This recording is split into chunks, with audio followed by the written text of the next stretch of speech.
peradilan umum. Di sini kita akan membahas tentang peradilan umum yang membahas kasus-kasus sesuai dengan nama podcastnya. Saya Asya, dan hari ini kita punya episode spesial karena saya nggak sendirian nih. Kita bakal kenalan dengan tiga teman kelompok saya yang super keren. Yuk kita mulai aja. Kita sambut narasumber pertama kita, yaitu Aziza Zalfa Zaidah, atau bisa dipanggil Zalfa. Halo Zalfa, gimana kabarnya? Halo Asya, alhamdulillah, terima kasih. Hai juga buat semuanya yang dengar podcast ini. Perkenalkan, nama saya Aziza Fazilida, bisa dipanggil Zalfa. Senang banget bisa ngobrol di sini bareng kalian semua. Semoga obrolan kita hari ini sudah bermanfaat ya. Asik banget, terima kasih Zalfa. Kita jadi makin semangat nih. Lanjut narasumber kita yang kedua, Aldino Pratama Wijaya. Halo Aldino, boleh dong kenalan dulu? Saya semua pendengar, senang bisa gabung di sini. Saya lagi berbicara dua, sebenarnya agak dulu, tapi saya tetap ngobrol santai dari ini dengan sama teman-teman semua. Wah, seru banget nih Aldino, terima kasih ya. Nah sekarang kita ke narasumber terakhir kita nih, yaitu Robi Wijaya. Gimana Robi, siap kenalan? Siap dong. Halo Asya, hai juga buat yang lagi dengerin. Saya Robi Wijaya Hakim, nama lengkap 1. Senang banget bisa jadi bagian dari obrolan ini, dan saya siap banget berbagi perspektif ini tentang topik seru yang dapat dibahas. Obrolan ini sedikit semakin dekat sama lain. Keren banget, terima kasih Robi. Nah itulah perkenalan dari tim kita hari ini. Jadi simak terus ya, jangan sampai ketinggalan. Tapi tunggu dulu, kita akan bahas tentang peradilan umum dulu biar tidak ada yang salah paham. Oke, jadi kita langsung aja ya. Sebelumnya aku mau nanya dulu nih sama Robi. Robi, kamu tahu nggak sih tentang sejarah peradilan umum? Tahu dong, pastinya sejarah peradilan umum dimulai sejak masa kuno. Hukum dan peradilan di muka yang ditentukan oleh pemimpin masyarakat atau raja. Pada zaman Indonesia, Raja Hammurabi menerapkan pada Hammurabi salah satu hukum tersebut pertama.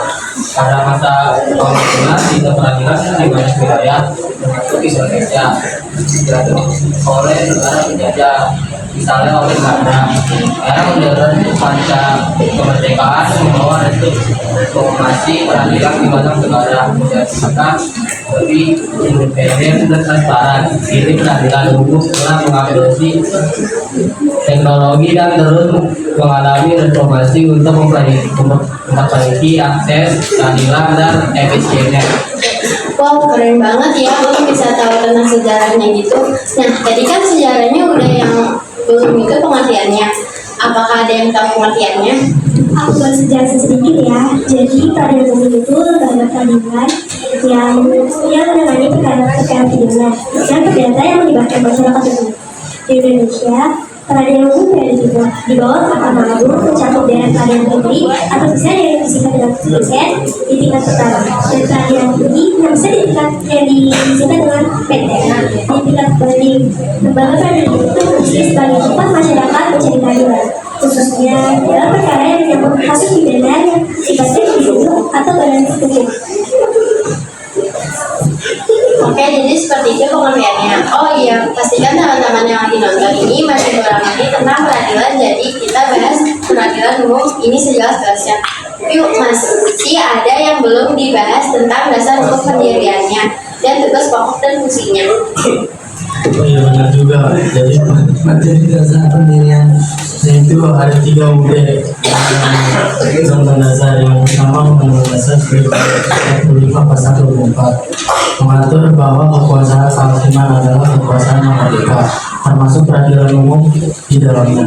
Yang kedua, Undang-Undang Nomor 48 Tahun 2009 tentang kekuasaan kehakiman menegaskan bahwa peradilan di Indonesia mencakup peradilan umum, agama, militer, dan tata usaha negara, serta menetapkan prinsip-prinsip independensi peradilan.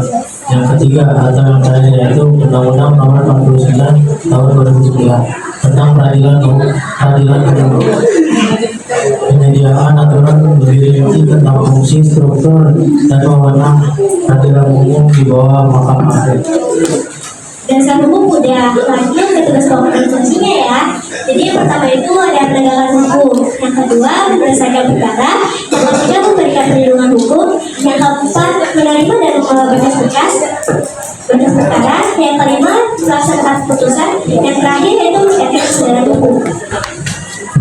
Wih, udah lengkap nih. Jadi kita bisa lanjut bahas ke kasusnya ya.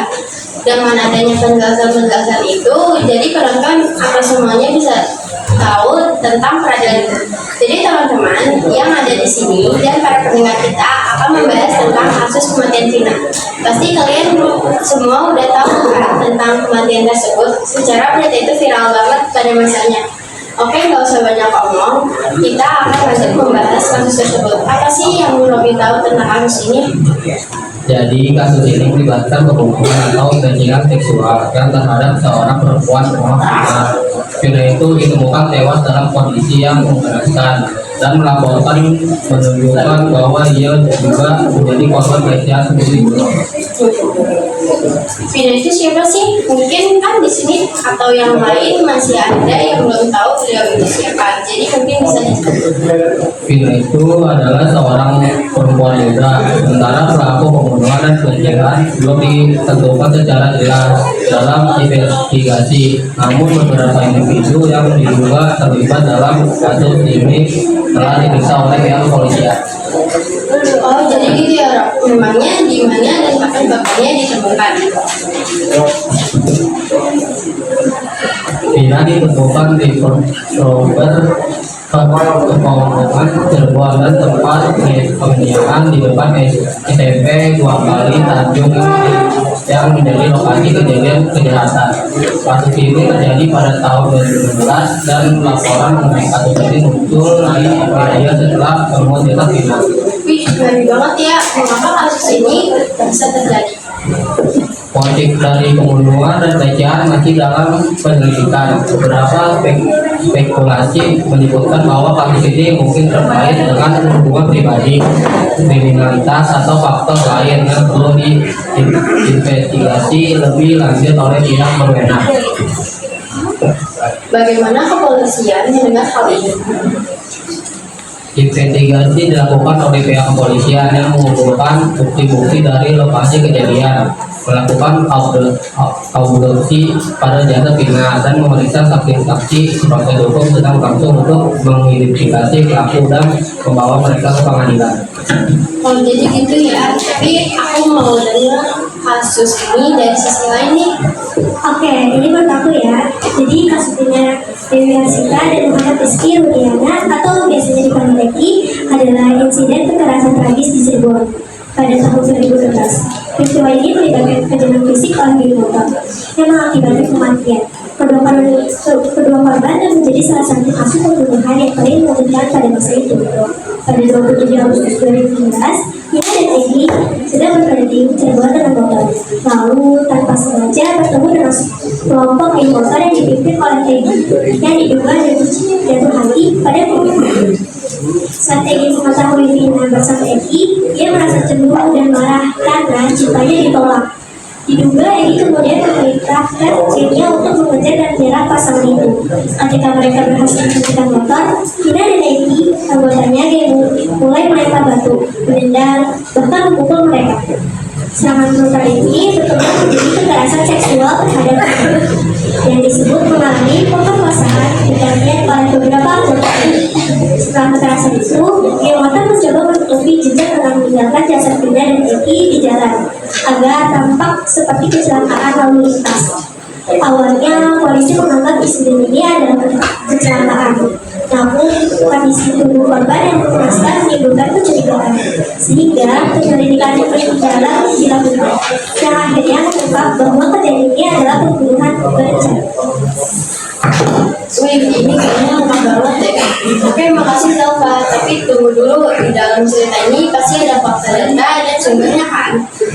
Ada yang tahu hal-hal tersebut biar bisa semakin jelas juga kasus ini. Fakta dan datanya yaitu identitas korban, temuan jenazah, penyelidikan polisi, hasil autopsi, dugaan tindak pidana, media, dan publikasi penangkapan tersangka, proses hukum.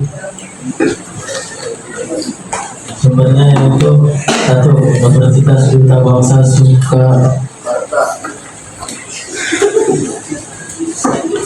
Indonesia Tribun Jabar ID.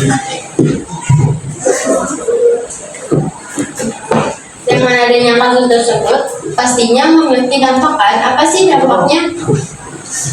Kasus Vina yang melibatkan kematian seorang wanita muda akibat kekerasan memiliki dampak yang signifikan baik pada masyarakat maupun sistem hukum. Berikut adalah dampak dari kasus Vina. Yang pertama yaitu peningkatan diskusi tentang kekerasan berbasis gender. Yang kedua, perubahan dalam kebijakan hukum. Yang ketiga, reformasi di dalam sistem peradilan. Yang ketiga, dukungan psikologis untuk korban dan keluarga. Yang keempat, peningkatan kerjasama antar korban. Dan yang terakhir yaitu kesadaran di kalangan pemuda. Nah, karena ini kita sudah hampir di penghujung acara, maka resolusinya apa yang harus dilakukan oleh negara dan apa yang harus dilakukan oleh warga negara. Yang dilakukan oleh negara menyelesaikan penangkapan tersangka buron, pengawasan pelanggaran HAM dan pemulihan korban, reformasi dan penanganan kasus kekerasan terhadap perempuan, pendidikan dan pencegahan kejahatan geng motor. Yang dilakukan oleh warga negara seharusnya menghindari dan melapor hoaks dan melaporkan hoaks. Advokasi kuat dalam penanganan kasus kekerasan seksual dan kekerasan geng, dalam dukungan untuk keluarga korban. Oke, jadi kesimpulannya kita harus lebih waspada dan hati-hati dimanapun dan kapanpun itu, karena kita nggak tahu musibah itu kapan. Jadi lebih baik kita hati-hati. Nah, pesan atau himbauan kepada pendengar pentingnya perlindungan terhadap perempuan. Kasus Vina mengingatkan kita bahwa perlindungan terhadap perempuan dari kekerasan adalah tanggung jawab bersama. Masyarakat harus lebih peka dan responsif terhadap tanda-tanda kekerasan dan berani melapor. Baiklah teman-teman, kita telah sampai di akhir episode podcast kita hari ini. Terima kasih telah mendengar diskusi menarik tentang peradilan umum dan juga kasus kematian Vina yang telah kita bahas. Kita sudah mendalami berbagai aspek penting dari peradilan, mulai dari fungsi dan tugasnya hingga dampak sosial yang ditimbulkan dari kasus-kasus yang melibatkan kekerasan. Saya ingin mengingatkan bahwa peradilan bukan hanya tentang hukum, tetapi juga tentang keadilan dan perlindungan hak asasi manusia dalam setiap kasus. Selalu ada pelajaran yang dapat kita ambil dan berupaya untuk lebih sadar dan peduli terhadap isu-isu di sekitar kita. Jangan ragu untuk berbagi pendapat dan diskusi mengenai topik-topik yang kita bahas di media sosial atau dengan teman-teman sekalian.